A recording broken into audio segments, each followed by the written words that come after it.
Hi everyone. Good morning. It's Rita from Miss Rita to the rescue here for our Cricut Chat this morning. The dogs are pretty excited this morning, so sorry. Dogs are pretty excited this morning. I don't know why. They've been excited since 5 o'clock this morning. Hey, so today, I know that I said that I was going to talk to you about rosettes, but as I started looking at the rosettes, I realized that I needed a little more time to show you them. And also, I wanted to show you something that's really cute and very versatile, and that is a treat bag. It's like a little paper bag cut out. This is not a Christmas one, but this is a from the summer, from Anna Griffin's Summer Soirées. Good morning, everyone. And I'm actually just putting together one of the Christmas ones here. It's so easy, and it will show you how we use the scoring wheel. And if we don't have the scoring wheel, it'll show you how to use the Scoring Stylus, because it can be achieved on both. Rosettes can also be done with the stylus, but I will say that it's a little bit difficult to do that. And so that's kind of the issue that I ran into, is trying to find good patterns for rosettes that could use the Scoring Stylus. And I want to talk about, and here's the thing, this particular lesson is about the bigger machine. So if you have a Joy, this won't translate. This is one of the things that doesn't translate well to the Joy, because the Joy does not do scoring, and it never will. So if scoring is something, and you're in the market for a machine or something, and scoring is something you think you definitely will need to do, and in a big way, you can hand score cards and stuff like that. That's fine. But if you want to do something like rosettes or these treat bags or anything else, boxes, stuff like that require a lot of scoring, then I would not recommend the Cricut Joy. Even though it's a great machine, it just doesn't do scoring. So I wanted to just make, just a show about scoring in general. And someone, I showed you how to do hand scoring. I think it was yesterday, how to do hand scoring, which I do on my trimmer. But there's also someone mentioned, I think it was Dorothy, who mentioned that you can also get like a scoring board, which is just, and I cannot find mine. So I wanted to just kind of show you how to do scoring. And here, first of all, here's an example of a Christmas one. Hi, Penny. Hi, everyone. Good morning. So here's an example of a Christmas one. You see up close, it has these Christmas tree cutouts. And it's really cute. It's just one piece of paper that's cut out and scored on. Let me show you here, because I think it might be a little easier to see on this lighter paper. So it has a box bottom, and it has almost like a paper bag side with this little triangle on the bottom. And then, of course, it has this sort of frillery, or you could make them plain and use some really fancy papers, or you could use plain solid papers and use this frill type of thing. In this case, excuse me, I think that maybe it was a little too busy to use this paper, but it's got a little bit of a Christmas tree. Now, we're doing these in July. And so you don't want to have these fully assembled for, this one here is, oh man, what's the name of that company? It's old. It's from a company that I'll remember it. Me and My Bright Ideas. Me and My Bright Ideas is what this paper is from. This is from Michael's mermaid. It's like a mermaid seahorse thing. That's this over here. Let me show you that. And today we're going to use, let me get the mermaid so you can see it. Mermaid Coast. It's really pretty, and I got it at Michael's. I think I got it this year. Well, it could have been late last year, the summer. Really cute if you have like a mermaid party coming up. And that's what is great about this, is that these bags can be made not just for Christmas. You can make them for anything, for any part of any kind of party. And what's great, as I was mentioning, is if you make these for Christmas, don't fully assemble them. Just kind of close them up so that they're the box, and leave them flat and store them flat. And then when it's time to get your bags ready. And this is a perfect little bag for one of those disc ornaments. And, like the ones with the glitter inside and the vinyl on the other side, because you put just a little piece of tissue paper in there and it makes a great little gift. And I wanted to ask while we were talking about just ornaments and stuff. Okay, shush.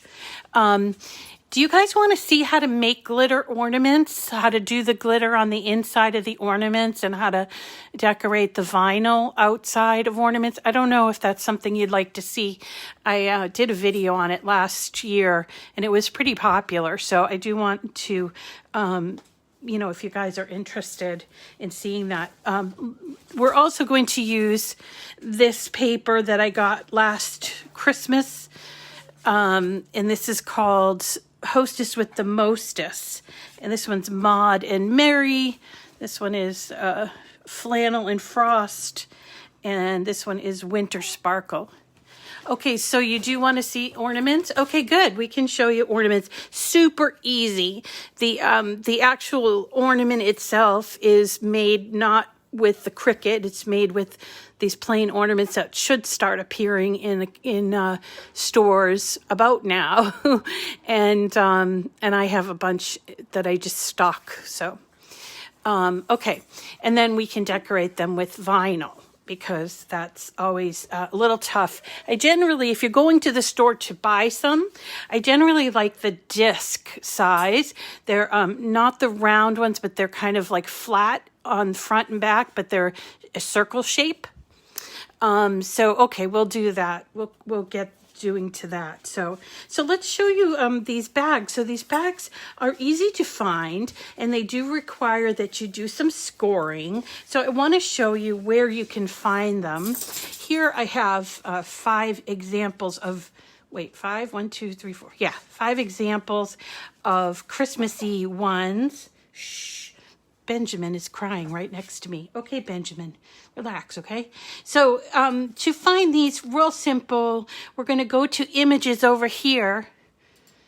And we are going to go to my favorite place in image search, and that's the image sets, which is right here under highlighted categories, image sets. And yes, we're going to look for Anna Griffin, because she is kind of the queen of all of these party favors and stuff. And she has a lot of these that are both Christmas and also just general party themed. And I will point them out to you. For instance, Splendid Soirées has a bunch. We're going to look at this one, Seasonal Soirées, but there's also Summer Soirées. I think that's where I got this one from. Yep. And there's Sophisticated Soirées. So there are quite a few there. I don't think she has any in her scoring wheel tricks. I don't think so.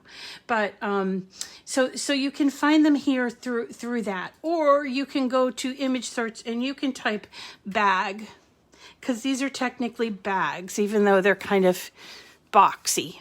All right, now you can look for them here and you will see that they're 3D. So this kind of a flat ornament, that's not what you're looking for, but this sort of squared off version that shows that it's 3D. So you can look this up either going by Anna's image sets or just choosing bag. And you'll notice that if you just choose bag, you'll get a lot of other ones. This one's really pretty. Flourish treat bag. It's really pretty. This one has elephants on it. So there's a lot to look for here and explore. And then obviously you get all this other stuff. Okay, so I am going to go back to my favorite place, Anna. I'm going to type in Anna, and I'm going to show you. We're going to go to this seasonal soirees. Now, this is a great little cartridge. And remember, everything Anna is, if you're an Access member, everything Anna is free to use. And this is a great cartridge for all year round. And what I like about it is it takes, like, you know, Valentine's, St. Patrick's Day, Halloween, Thanksgiving or fall, and Christmas and winter. And it sort of gives you a bunch of different options, including cupcake. These are called cupcake wrappers. So simple and really so cute. And then there's doilies, like, you know, round doilies here. There's placemats here. And then we've got our bags and then even invitations. So these are great invitations here. So this is one of those ones you want to keep an eye on or look to when you're making things for Christmas or any kind of holiday. Like these great cards, they're great jumping off points for cards. So this is where I found the bags, and all you have to do is just click on the one that you want and insert image down here. Right? Now it comes in and it's pretty small. And I would caution you not to just cut it right out, because this here, believe it or not, even though it's like about, I'd say it's about 5 inches. Let me see, 1, 2. So it's not even 4 inches across here, but this is cut out at a size of 11.5. And that's the maximum size that you can do. You can do your on your Cricut Maker or your Explore. It's the maximum size, unless you want to go to one of the longer mats, which you can do, which is up to 24 inches. So 11.5 is our starting, is our maximum for those machines. And what I mean by 11.5, it means that one of the parameters cannot exceed 11.5, either the width or the height. And in these particular projects, it's the width. And you can see, I don't know if you can see this, but our width is set. It comes in at like 6.5 inches, and the height is 4 inches. And remember, we only have to change one of those parameters because the proportions are locked automatically. So let's change our width. Just go over there and put in 11.5. And then it makes it bigger, and it's going to come out. So if you did it at that 6.5, it would be 2 inch, be so small. So this is at 11.5, as is this one, is at 11.5. So really, that's all you have to do to resize or do anything to these. Really simple to make.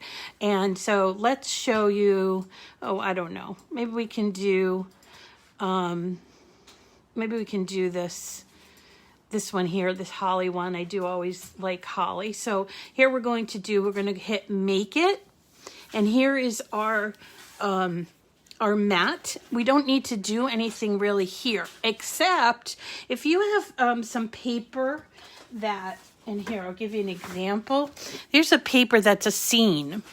And if I wanted to get more of like these trees instead of up here, I can move this object on my rather than having to cut the paper, I could move it up and down, right? You can also do something like this if you wanted to turn it around or whatever. Maybe the direction of the paper is different and you don't want to put it, but you can always just turn the direction of the paper. So that's what you can do here. Not much.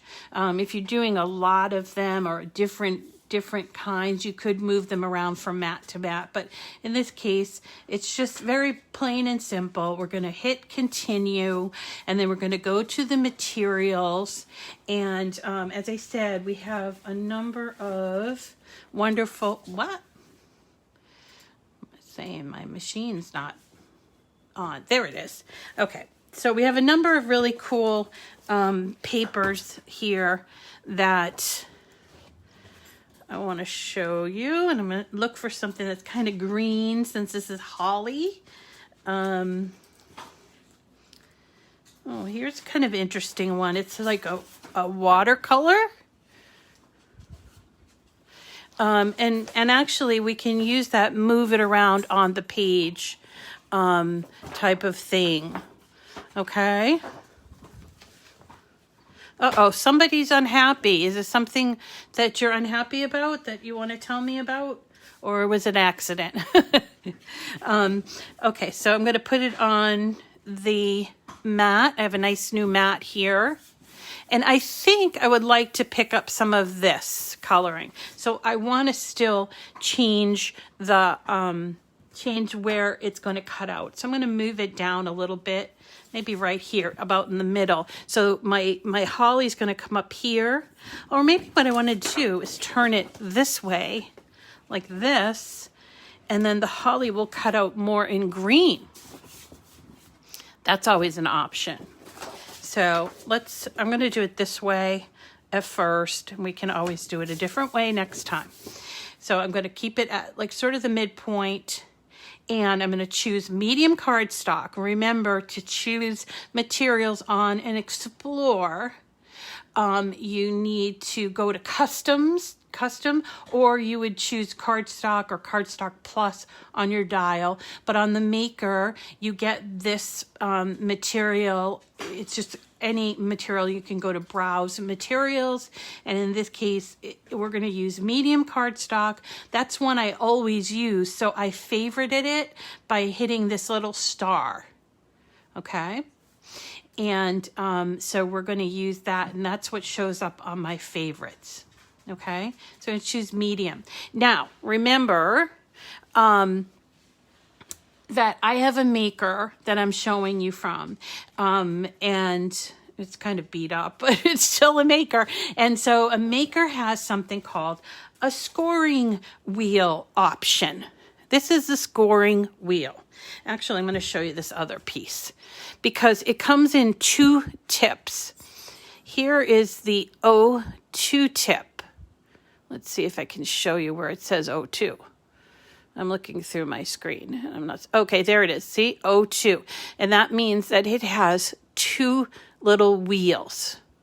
This is the O1, just 1 wheel. It's not sharp. So it does the work of a scoring. Now, to take off the tip, this is part of that adaptive tool set or system. You just press this little button and it releases the tip. So you can't get it off unless you press the button.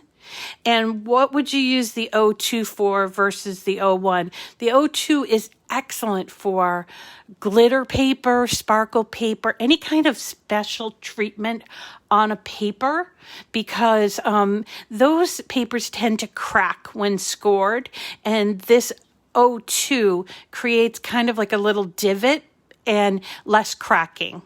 But in this case, we're going to just use the O1, and I'm going to put my tip back in here. This is a new product. I think it's called the Tool Keeper or something like that. And just I want to show you. So you put your little tools, including your blade, your deep cut blade, knife blade on the top, and then on the bottom it screws off and you can put all your little tips in there. It's a great it's a great thing. I've actually dropped it a couple of times because I'm clumsy, and it has not cracked. It's pretty well made. So just thought I'd mention that. Okay, so here is our regular scoring stylus, scoring wheel.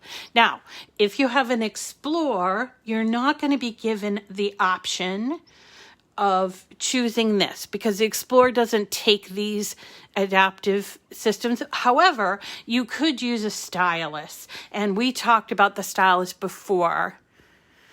Can you score with the Explore? You absolutely can score with the Explore, but you cannot use this. You have to use this.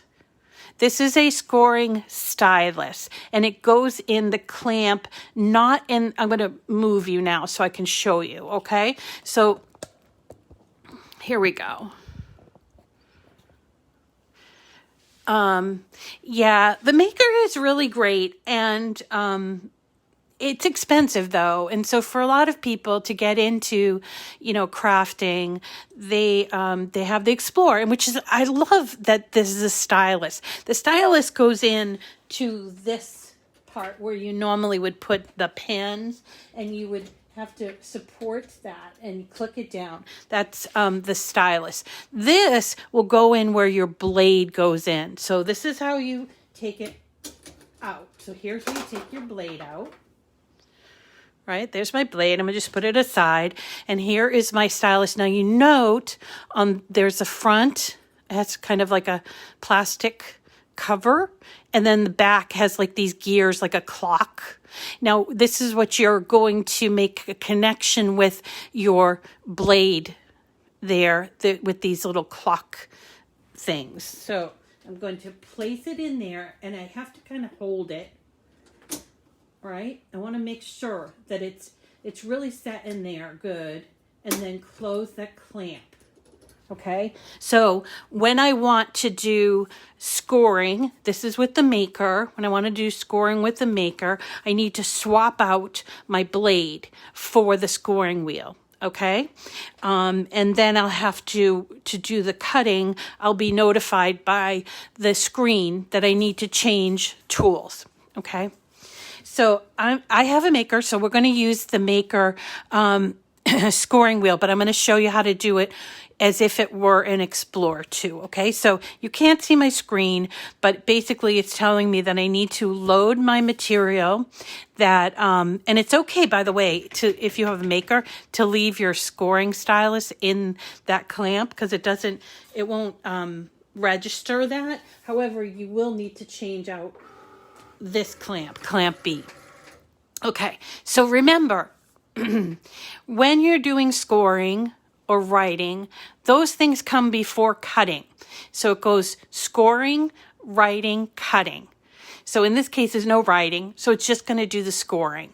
And it knows that I have the scoring wheel in there.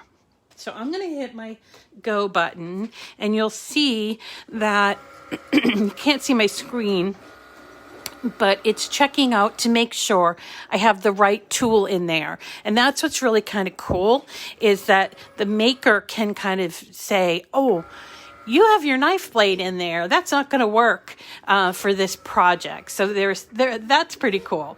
And you'll notice, I don't know if you can see really, really close, but the scoring wheel actually like kind of rotates around as it does all the different scores for this project. Oh, no problem, Constance, because I use an Explore as well. And I like to go toggle between my machines.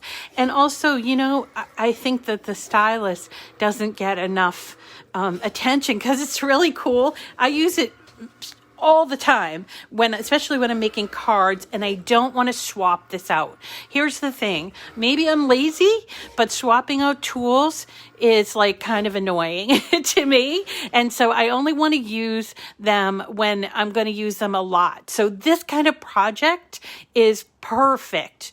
And another project would be Rosettes. Okay, my machine stopped, and you see that my button is blinking. You can't see my screen, but it's telling me set up for the next step, I have to load back my blade, okay? So again, just pop this out. There you go. And we're going to pop this back in. And when you do that, make sure that the neck, see this part right here, is resting on the top of the clamp, because sometimes you can install it and it's a little bit above, and that's going to cause cutting problems, okay? So we're going to rest it on there and close the clamp. Now it's ready. We're going to hit the button and it's going to cut it. Michelle, I was going to ask the difference between, thank you. Oh, sure. No problem. No problem. So again, scoring first, then cutting. And with the scoring wheel, you do have to swap it out. I don't use the scoring wheel all that often unless I'm doing something that's very scoring intensive like this. These are Rosettes. Now you see that there's a ton of scoring on these. Let me show you another one that I did this morning. I mean, this is just, I got it all wrapped up. This is the kind of thing that having a scoring wheel, so if you love to make rosettes, scoring wheel is definitely in your future, I think.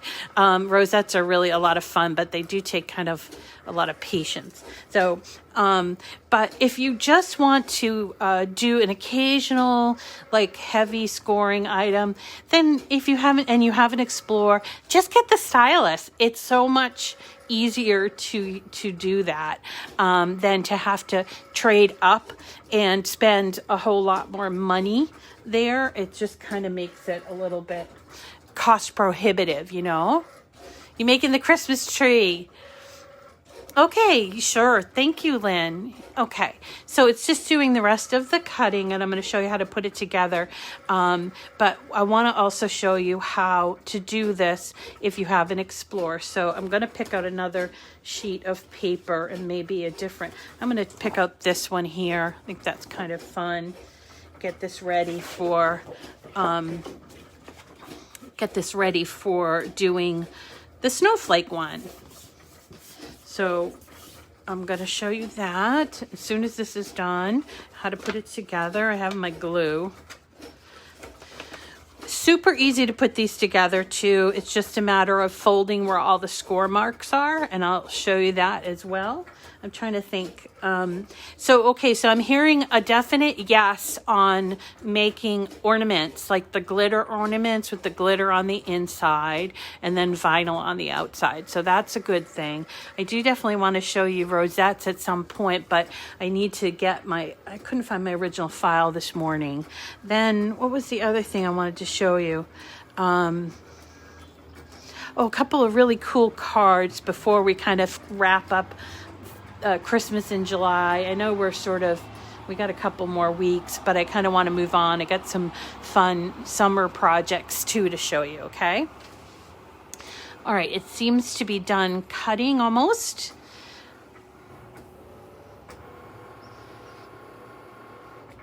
I should have used fast mode. That's something, if you have an Explore 2 or a Maker, you can use fast mode. Okay, so here is our, let's just take that off. So it doesn't look like much, I guess, but let's take it off of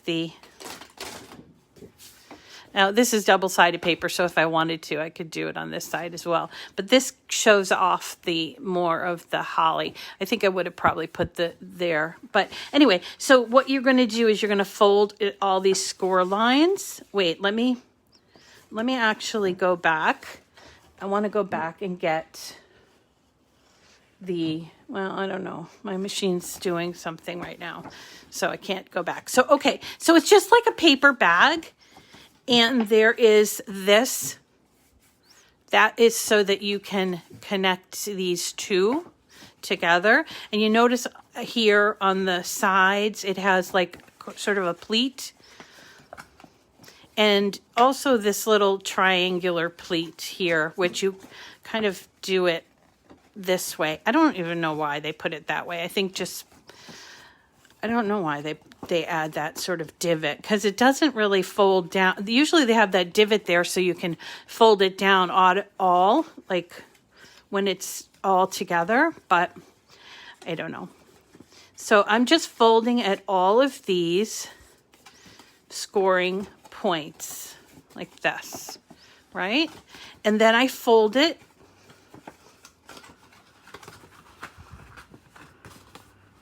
Yes, Christy. So Christy's asking if you have several images on your canvas, can you hide some of them and just cut one image? You absolutely can do that, Christy. Absolutely. I'm going to show you how to do that if I can get my machine back to, for some reason my machine's acting funny. Okay, let's go back to my projects. Let me move you over here. We'll go back to my projects. Okay. So yeah, things are not working too well today. So I'm glad I saved this. Okay. So I'm going to get this, and here, Christy, here's a good example. I have all 5 of these, and actually I do this a ton, okay, shh. I go out and I go to image sets and I just grab a bunch of images, even if, you know, it's sort of not exactly what I want, or in this case, these are all different examples of the same type of file, right? And maybe I might decide, you know, I don't want to cut this star one, but I don't want to get rid of it either. I want to save it for the future. Maybe I'm going to need it. So I go over here on the right-hand side. Now, if you're on your iPad, it's slightly different. But if you're on your desktop here, all you have to do is hit on this little eyeball, and it will not erase, but hide an image. So here you have to make sure that the image is selected. See, and then I'm just clicking on that little eyeball. Do note that if the image has more than one action, so in this case it's got score and it's got cut, you do have to do it at the top where it says attached, okay? Because if you just do the score, it's going to erase the scoring, and that is not what we want. We want to erase the whole thing.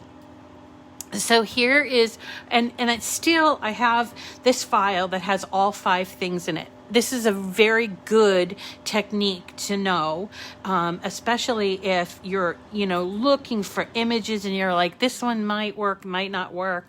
It's a great way to sort of troll the search engine. Okay.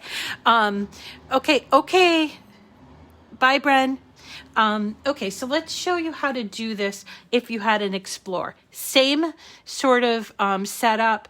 We're going to look. We can see that there's our image, which we can move. We continue on, and we're going to choose a base material. Remember, if you have an Explore that has a dial, so you can use either the dial, and choose like cardstock or cardstock plus. Usually medium cardstock, I always cut on cardstock plus, but then here we go. So medium cardstock, and what you will get if you have an Explore, or you have a Maker and you want to use the stylus instead of the scoring wheel. And if you have a Maker, you're given both options. You have Explore, you're only given the scoring stylus option, okay? But you can edit your tools here. This is how I did it. Right here, under Load Tools and Material, it says Edit Tools, okay?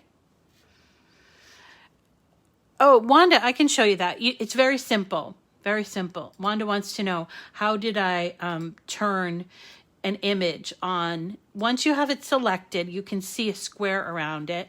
One of the things that you can do is you can go up to the top right hand, and it has like a little circle, like an arrow that goes in a circle, and that's how you can move your image around. So if you have a sheet of paper that is just, maybe it's only 6 inches and you want to cut it that way, you could definitely turn it this way.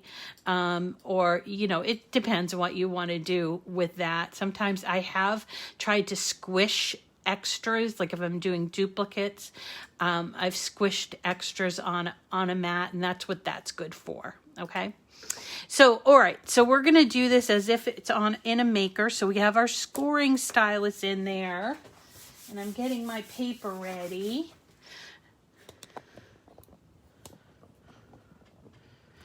You found the custom dollar cuts better than the dialects. I don't know what you're saying, Dorothy. Okay, so clarify that for me, Dorothy. Okay, so I have my paper in there. I have my scoring stylus. This is the big difference. I am not swapping out anything here. All I'm going to do is it's going to do the scoring, and then it's going to go straight to the cutting. So you'll see it will use both clamps in this case. This is the same for when you're doing pens and stuff as well. So see, now it's doing the scoring. Always does the scoring first, then writing, then cutting. So it's going to do all the scoring and then do the cutting. So it's the same thing that we watched earlier. So I'm going to move you over here just so you can see. Whoops. All right, here we go. So here's our cutout. And I cut this out. I don't like the way this looks. I don't like this particular color, but we'll just, you know, for example purposes. So I have folded it on all the little scoring lines. Let me just get you up here. Oops. Here we go. So I folded all the scoring lines, and then we're going to attach at this tab to the other side. And the best way to do this is to do it flat, because if you don't do it flat, it's not going to be squared off as a as sort of a box bottom. Put a little bit of glue, a little too much glue there today. All right, so do it flat like this, because there is a little bit of a overlap here. You can do it this way to make sure that you have it back and forth, okay? Hi, Rosalind. And then all you have to do, if you're going to make a bunch of these for, say, for ornaments or for little treats or whatever, and you need to store them, you can just store them like this. And then when it's time to close them up to put your present in there, you just fold them like this, put a little bit of glue on these flaps. Okay, one side, the smaller side here, and then this side, and you put glue there too. Make sure you square it off, okay? Here we go. All right, and I always put my, I always work on a flat surface, because I only show it to you like this because I want you to see it. But once you put it on a flat surface, you can just take anything, a tool or whatever, and just sort of push down and make sure that the glue has stuck. And that's it. That is it. That's all we're doing. Same thing, just show you again. This one here. You fold it in half, and you do where the seam is. Then you turn it around and close up the bottom. Put a tiny bit of glue on those side tabs. Close the smaller of the two. See, it's smaller. And then a little bit of glue for the bottom piece. Make sure it's squared off. Turn it around and press it down, and that's it. Isn't that great? It's so easy, okay? And you can do all kinds of different designs, clearly, or you can do them plain. There's some that are plain, but I wanted to show you how it does the cutouts. Okay, that is actually it for today. My snowflake one is still cutting out, but I don't want to keep you hanging for that. But that's it for today. I'm going to start researching. Do I have a favorite glue? Absolutely, I do have a favorite glue, Paula. This is my favorite glue. You don't have to use it, obviously, but it's called Art Glitter Glue, okay? And I like it because it has a really nice narrow tip. There's actually even a smaller tip that you can put on there. It's great for paper crafts. There's no glitter in it. You can find it on Amazon, also on Etsy, and createforless.com. I think Etsy has the best price on this. Okay, all right, so that's it for today, and we will, oh, thank you, Christy. We will see you again tomorrow when I'm going to put together, I have a couple of ideas, and we're also going to do those ornaments this week. That's a fun thing to do. Okay. Have a wonderful day, everyone. Thank you so much for joining me. If you're watching this as a replay, thank you. Remember, you can find all of my videos on replay at YouTube and on my Facebook page. Miss Rita to the rescue. Thanks for coming. Have a wonderful day, everyone. Bye.